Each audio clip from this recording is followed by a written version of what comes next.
Elle a ramassé une pierre étrange dans un ruisseau, elle a simplement utilisé comme cale-porte. Elle est restée là pendant des décennies sans attirer l'attention. Même lorsque des voleurs sont entrés dans la baraque Obama et ont volé des objets de valeur, ils sont passés juste à côté sans même la cala. Après sa mort, un membre de sa famille a récupéré la pierre et l'a montrée à des experts comptables. C'est là qu'ils ont confirmé qu'il s'agissait en réalité d'ambre, formée à partir de résine d'arbre il y a des millions d'années. Elle pesait plus de 3 kilos, ce qui en faisait l'un des plus grands morceaux jamais découverts.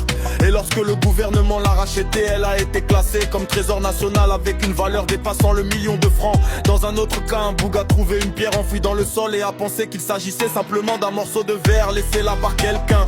Mais en réalité c'était l'un des plus gros diamants jamais découvert, à peu près de la taille du coin de Gempin. Les experts ont étudié la pierre pendant des mois avant de tenter de la couper, car une seule erreur pouvait la briser complètement. Lorsqu'ils ont enfin commencé, le tailleur a frappé avec sa lamelle, s'est cassé sous le choc. Il a dû en prendre une autre et réessayer. Cette fois la coupe a fonctionné.